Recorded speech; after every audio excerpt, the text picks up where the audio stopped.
I know it's not giving you a real pleasure to monitor what Russian propagandists are saying. Do you see their narratives are changing from time to time, or is that just the same old bullshit? I think in the last year it hasn't changed. It's always been attacking, well, it's been attacking journalists and people like us for just trying to discredit anything we're talking about. But it's also been, again, constantly repeating Kremlin lies that Ukraine is weak and should surrender.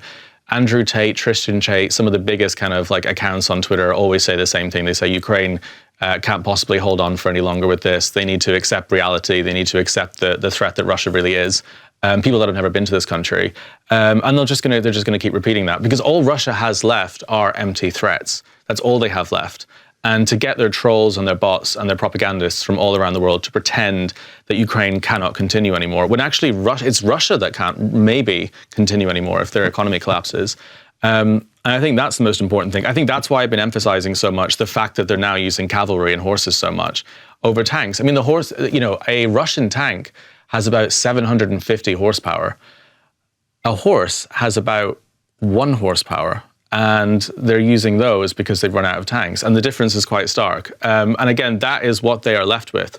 And I think that's what we should be focusing on so much, looking at the videos and the photos of what's happening with the Russian army. Literally yesterday, there was videos of Russian soldiers in the Donbass trying to throw snowballs at FPV drones because they'd run out of ammo and they'd run out of weapons. I mean, this is ridiculous. But that's the reality. And the propaganda is obviously going to be the opposite, which is that they're strong and they're going to launch it any second. But I mean, it's just, yeah, it's the same. Snowball into the drone. He's stupid. I mean, it's festive, I guess, but I don't know. But it's because they've basically run out of everything. Because Russia can't even supply these troops with the stuff they need, so they have to go on these random assaults constantly with basically nothing. And it's like World War I, pre-World War I warfare. It's ridiculous, really. Ridiculous. Horses, donkeys, snowballs. That's the second world army.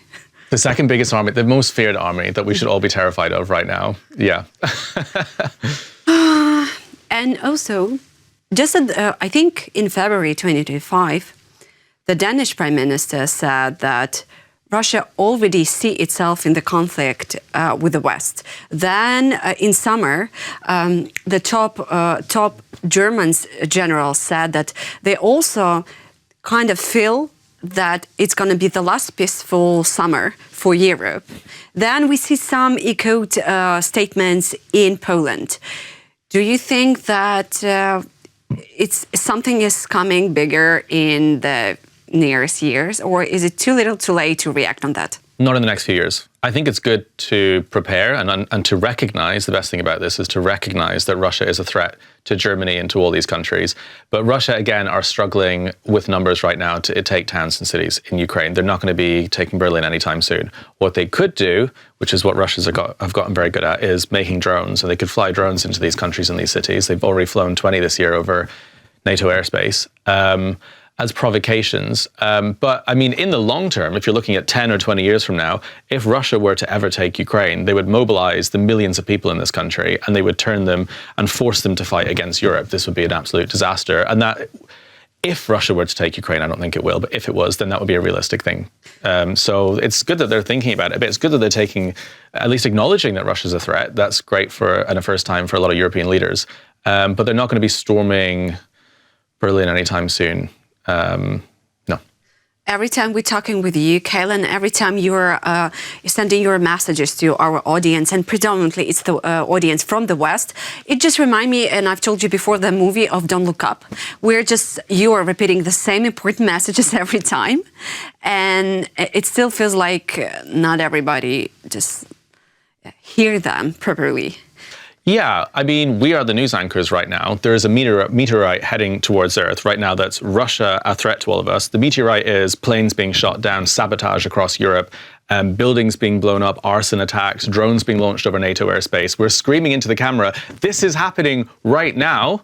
And everyone at home is saying, oh, it's fine. We can put on some glasses. The meteorite isn't actually a big threat. The meteorite is actually a good thing. The meteorite, we should negotiate with the meteorite. And maybe we can convince it to work with us. Maybe we can live on the meteorite and we can all have like a symbiotic relationship. This is literally Don't Look Up right now in real time, which feels quite meta. We have to have a business deal with it. We should do a business deal with the meteorite. Of course, there could be rare earth minerals on the meteorite that we could mine. I mean, this is it. But again, Russia are committing sabotage and planning to bomb planes into the United States and all across the world. And we're looking at it and saying, but Russia, they're Christian. They've got priests. They're a Christian nation. They're great. Aren't they our friends? It's a perfect analogy. Their priests actually baptizing their soldiers to kill Ukrainians. How do you say? They're just baptizing them for that? Well, I don't know how to say it. Yeah, to baptize them. Yeah, because there's no actual religion in Russia. Russia's religion is a death cult, essentially, celebrating death. The only Christians that are being killed right now en masse, and Trump loves to talk about Christians being killed right now, doesn't he, about Nigeria? He's just bombed Nigeria because Christians are being killed. Well, Christians are being killed in Ukraine every single day, in Europe, even closer to home, by a demonic Antichrist nation. So, I mean, that's another priority that Trump has as well, suddenly caring about Christianity when there are something like 2,000 religious sites damaged in Ukraine in the last 4 years. But yeah, I mean, look at the way that the priests dress in Russia. It's like a fancy dress costume. It's like Halloween. They dress up in like silly over the top kind of monk outfits and priest outfits, and then they go and hang out at the Kremlin and talk about murdering civilians in Europe. I mean, these people are just unhinged. There's no religion in Russia other than celebrating death. And yeah, real terrorists, you're right. And looking back at 2025, what real Ukrainian breakthroughs and achievements in the military sphere you can name, like real tangible gains? The baby sea drones that have been developed and worked on that took out the submarine, and I know Ukrainians have been using sea drones before, have advanced massively. They're now almost completely undetectable. They're incredible. They will wipe out the Shadow Fleet. The Black Sea Fleet will be gone by the end of 2026, guaranteed. There's no way to protect this, whatever's left of it, which is very exciting but completely possible with $200,000 baby sea drones. Technology on the battlefield, I've just seen change every single month. So much of it is impossible to talk about because it's still like under wraps and it's still Ukrainian tech. But AI, at the start of this year, AI systems and AI air defense systems that have been deployed in Odessa and parts of Ukraine are basically incredible now. They can take down everything from an S-300 to an FPV drone in terms of size. And I guess the biggest advancement is look where we were sitting on these chairs if we were last Christmas. No oil refineries had been hit at all, really, in Russia. Deep strikes weren't happening in Russia, not 12 months ago. This only really started this year.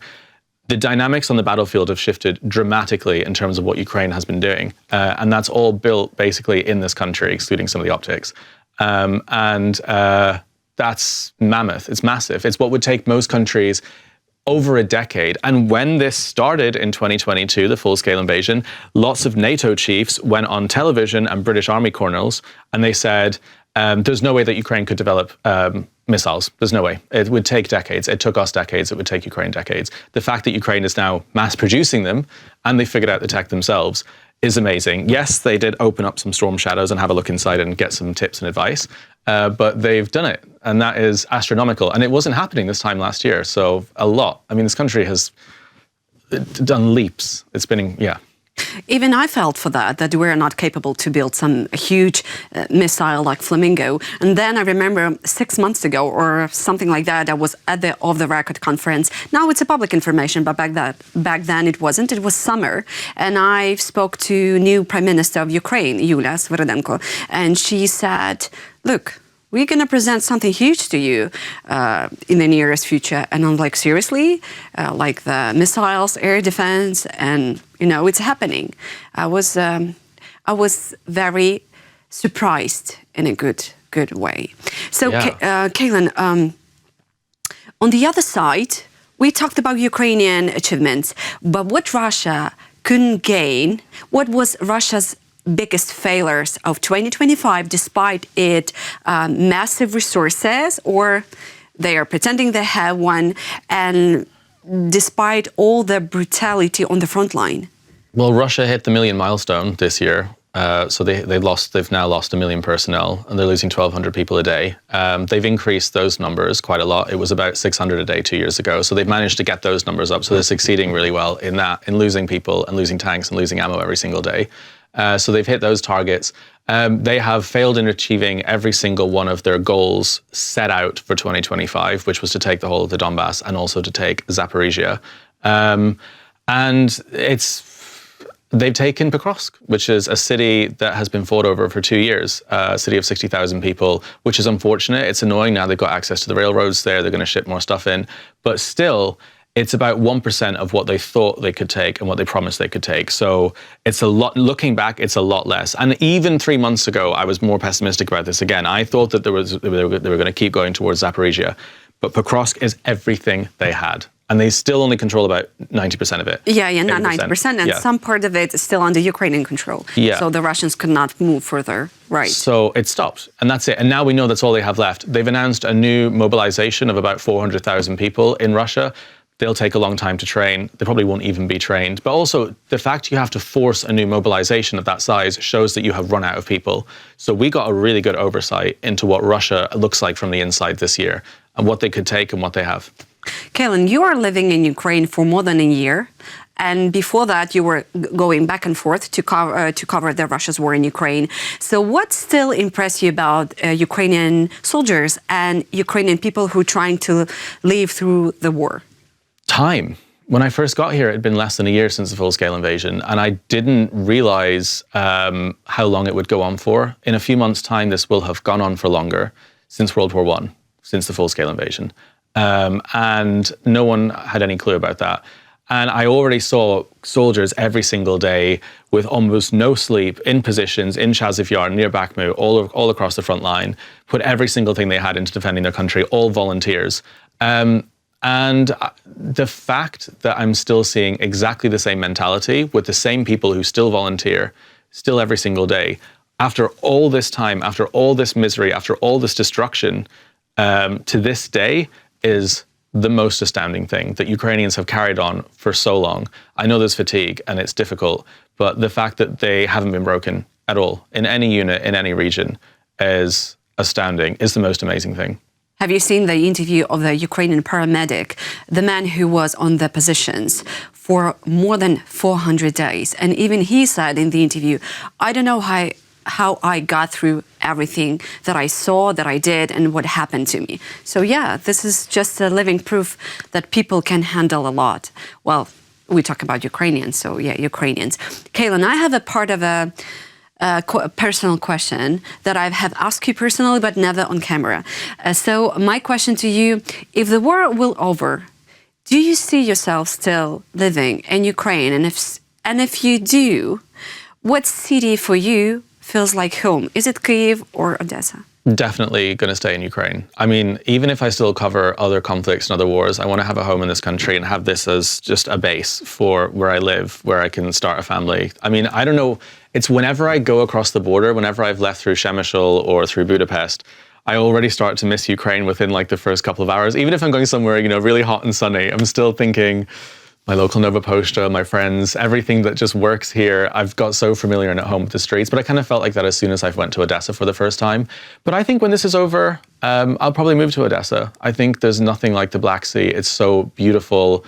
There's something about that region, and both my parents are adopted. We did this DNA test and found that my ancestors are buried between Odessa and Kherson in that oblast. And I feel like a full-blown connection to Ukraine that I've never really felt anywhere else in my life.